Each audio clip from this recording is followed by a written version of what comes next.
you were head of the PNP, what was your strategy para huliin si Pastor Kibuloy? Ang kay Pastor Kibuloy is very straightforward because there's a warrant, okay? There's a warrant. Sabagay, lahat naman yan may mga warrant eh. Pero nagtatago kung saan-saan. Nagtatago, yeah. And of course, dahil nga kailangan talagang kailangan hulihin, it starts with intelligence. Kailangan may information kang tama, meron kang whereabouts niya, you know, ano ang mga factors na at ang environment, you know, operational scan, environmental scan, basically. So, study the target, ano ang mga capability niya, saan siya pwedeng magtago, ano ang mga pwede niyang ipakitang mga protection measures, at doon ka magsimula sa operational planning mo. Sa mga pugante na nagtatago ngayon, kamukha ni Senator Bato de la Rosa, Atong Ang, Gerald Bantag, would you see them nagtatago dito sa Metro Manila, or is it unsafe for them to hide within the metropolis? Well, Kasi hindi naman sila magtatago sa estero. Depende sa support system nila, no? Kung titingnan mo si Gerald Bantag, he will be safe in his native land. He is from the uplands, highlands, and Cordillera. So I think he'll be safer there. Culturally siguro ang gagamitin niya dyan na advantage para sa kanya. The same with Senator Bato. I think he will be safer somewhere else aside from not in Metro Manila. Kasi ang support group niya is wala dito sa Metro Manila eh. So Atong Ang also, baka hindi siya safe sa Pilipinas. So he could be anywhere in the world. Depende.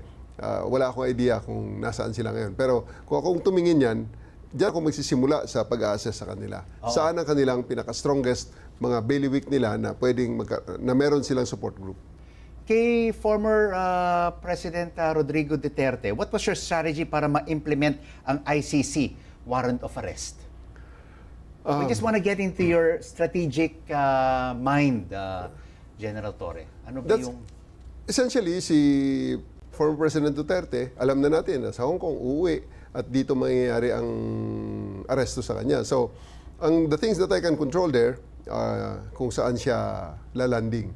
Yan, may influensyahan eh. So, nilagyan natin ng maraming tao sa Davao para talagang ma-discourage siya doon at para dito siya sa Manila because maybe we want to make him at least have the perception that he has better chances in Manila. Then, nang alam na natin na sa Manila siya maglanding, na control natin ang situations in such a way na dito siya sa bay na to, ang aeroplano niya dito sa bay mapupunta. Kasi yung bay na yon, Bay 116, paglabas mo kasi doon sa tube, diretso sa elevator. Pag baba mo ng elevator, pwede na magposisyon ng mga minibuses doon. Kasi kung doon pa sa ibang mga bay, maglalakad pa and marami pang drama na posibleng mangyari dahil dadaan sa terminal, dadaan sa mga tao eh. So, kaysa sa nangyari, paglabas niya, walang iba nakakita, walang masyadong crowd except for yung mga kasama niya sa plane. So, pagbaba niya, pupunta ng bus, nadala ko siya sa 250th Air Force Wing sa loob ng Villamor. Ano yung feeling ninyo, General Torre, nung nangyari ito? Yung nahuli, naaresto at napadala sa International Criminal Court sa The Hague si former President Rodrigo Duterte. What was your personal feeling sa pangyayaring ito? Hindi mo ako makipagplasigan dyan. At least, ang masasabi ko dyan, at least fulfill again my duty. Ito, mabigat na duty, nagawa natin. And, trabaho ulit. Marami pang ibang huhulihin. At during that time, si IDG ako. Marami pang ibang huhulihin at marami pang papanagutin. So, because it truly raised your profile, no? Si Pastor Kibuloy, nung hinuli mo, ano yung pag-iisip nyo at that time? This is a big fish na nahuli ko? Si Pastor Kibuloy naman, ordinary criminal naman yun. Napakayaman lang at napakalaki na support group. At ang mga nagpo-protect sa kanya ay napakarami. Both geographically, both yung physical security niya, yung kanyang mga human barriers niya, yung mga tauhan niya.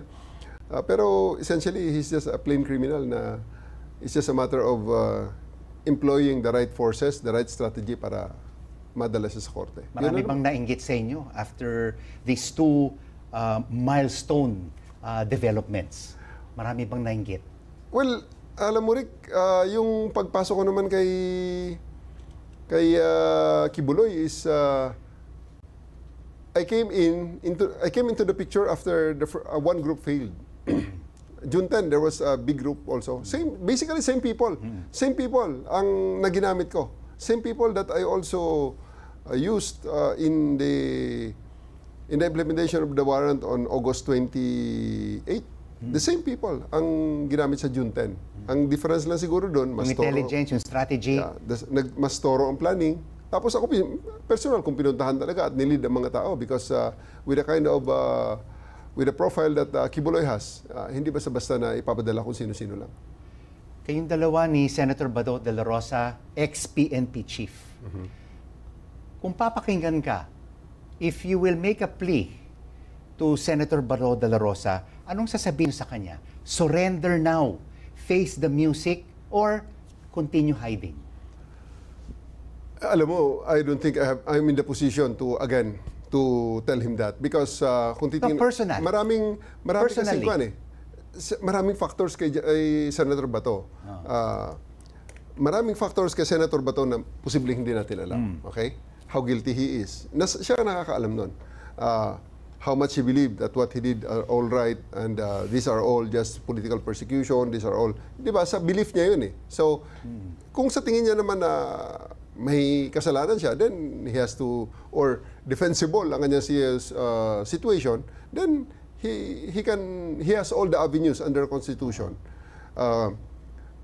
na matitake para makakuha ng redress. Kasi kung tatanungin mo kanyang abogado ngayon, surrender is not an option or surrender is not the proper way. But there are things that they are saying na ito dapat ang legal process dyan. But General Torre, with these big name fugitives that have not yet been captured, what does this say to the Filipino people? Because ordinary Filipinos can be arrested quickly, but a senator, a rich businessman, and others can avoid authorities. What does it say? What kind of message? Obviously, may negative impact, no?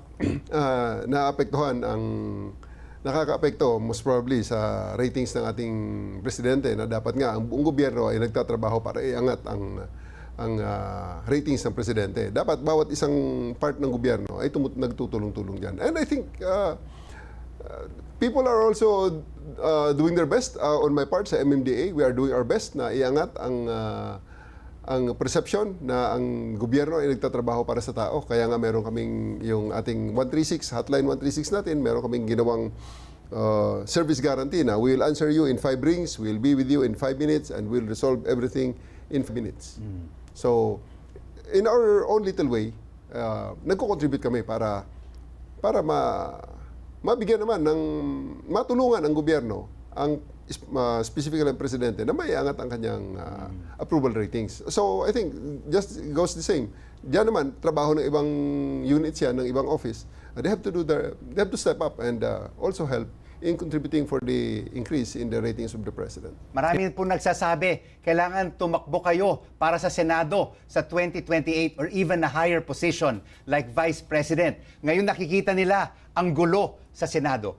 What do you think? Seriously speaking, I'm just a public servant doing his job. Well, I can say that all my life I've been doing this. No? I've been doing this simula nung ako'y sa aking pagkabata, ako'y anak ng isang enlisted man, PC enlisted man. Ang nanay ko teacher. So, you can imagine the kind of discipline we have in our house. Yes. Gising ng alas 5 hanggang ngayon, hindi ako nakakatulog ng biyan alas 5 eh. Yan na nga sinasabi nila eh, kulang ng discipline ng ating Senado eh. Kaya kailangan natin ng future statesmen. So, all my life, hinubog ako sa disiplina ng tatay ko at nanay ko. And then, I went to the academy, again, training me on leadership. And nang ako'y gumraduate at mula sa pagka-junior hanggang sa senior officer, trabaho talaga is really making things work, problem solving. And in general, dito sa MMDA, paano pagaanin ang buhay ng ating mga kababayan. Yeah. Kaya sa amin lang talaga, kaya nga yung aming filosofiya ngayon, dala-dala ko yan eh. Yan ang embodiment ng lahat ng ginagawa ko actually. Pag may tumawag, may sasagot. 5 segundo, sasagutin kita sa 136. Pag humingi ka ng tulong, darating kami. At pag dumating kami, bibigyan ka namin ng tulong na akma sa problema mo. Yun lang. Because that's how I Simple believe lang. the government should work. Yeah. Di ba? Pag may hiningi ang tao, dapat meron silang avenue na matawagan ka at sumagot ka. At pag nakuha mo na yung problema, puntahan mo at bigyan mo ng solusyon.